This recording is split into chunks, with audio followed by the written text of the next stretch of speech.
Assalamualaikum warahmatullahi wabarakatuh.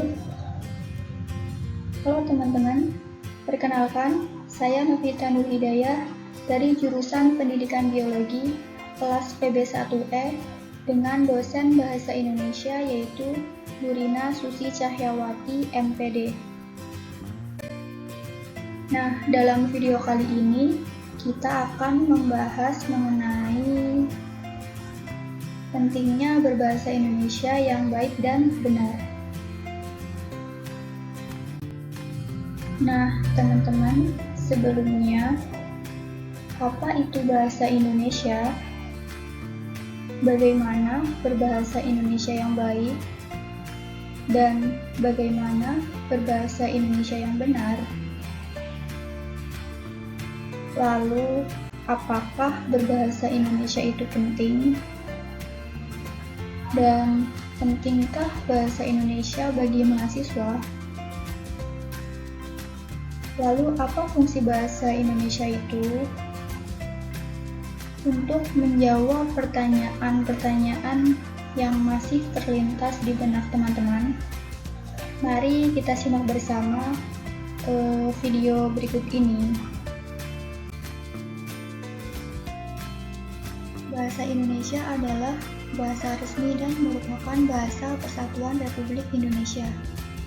Penggunaan bahasa Indonesia diresmikan setelah proklamasi kemerdekaan bersamaan mulai berlakunya konstitusi. Kita menggunakan bahasa Indonesia sebagai bahasa negara. Pada Undang-Undang 1945 menerangkan kedudukan bahasa Indonesia sebagai bahasa persatuan sangatlah kuat. Pasal 36 berbunyi, bahasa negara adalah bahasa Indonesia. Oleh karena itu, sebagai warga negara yang baik, kita seharusnya menggunakan bahasa Indonesia ketika berbicara dengan orang lain. Bahasa Indonesia yang baik adalah bahasa yang sesuai dengan situasi. Sebagai alat komunikasi, bahasa harus dapat efektif menyampaikan maksud kepada lawan bicaranya. Terdapat 5 laras bahasa yang dapat digunakan sesuai situasi. Yang pertama, ragam beku. Digunakan pada situasi hikmat seperti putusan pengadilan dan upacara pernikahan. Yang kedua, ragam resmi. Digunakan dalam komunikasi resmi seperti pada pidato, rapat resmi, dan jurnal ilmiah. Yang ketiga, ragam konsultatif. Digunakan dalam pembicaraan yang terpusat pada transaksi atau pertukaran informasi seperti percakapan di sekolah dan di pasar. Yang keempat, ragam santai. Digunakan dalam suasana tidak resmi seperti berbicara dengan teman sebaya. Dan yang kelima, ragam akrab.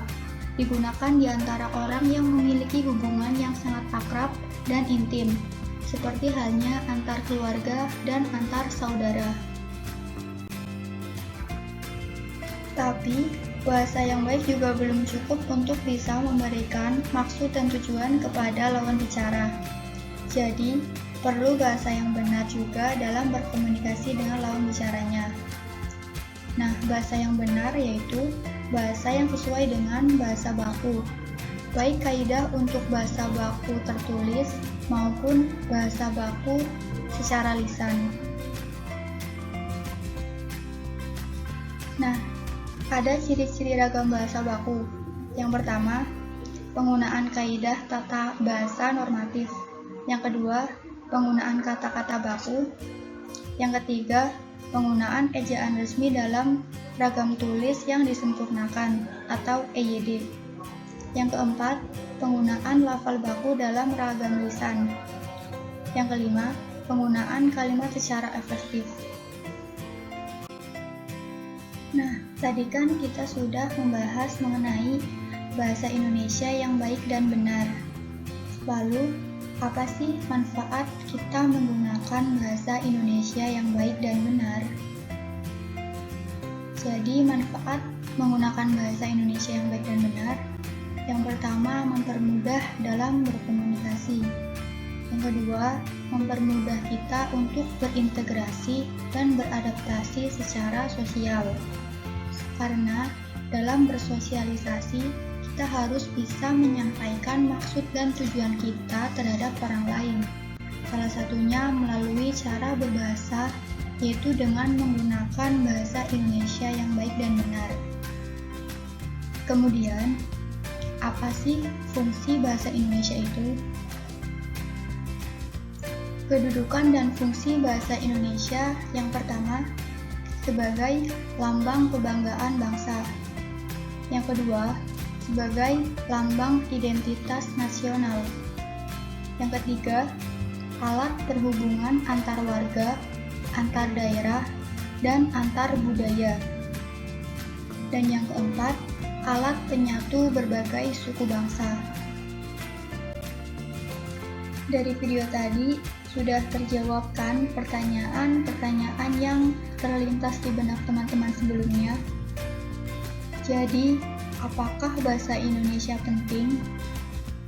Jawabannya tentu sangat penting, terutama di kalangan mahasiswa. Oleh sebab itu, perlu adanya mata kuliah bahasa Indonesia di setiap perguruan tinggi. Mata kuliah bahasa Indonesia sangat penting bagi mahasiswa untuk mempelajari tentang penulisan yang benar sebagai bekal penulisan skripsi yang dipelajari, yaitu berupa penulisan yang benar yang sesuai dengan EYD, serta mengetahui konsep penggunaan bahasa Indonesia ketika berada dimanapun, dan seorang mahasiswa dapat menambah kosakata menggunakan diksi-diksi yang baik dalam berbicara, baik dalam situasi formal maupun non-formal.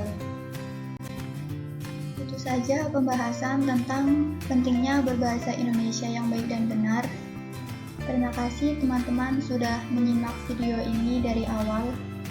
Mohon maaf apabila ada tutur kata yang tidak berkenan. Sekian, wassalamualaikum warahmatullahi wabarakatuh.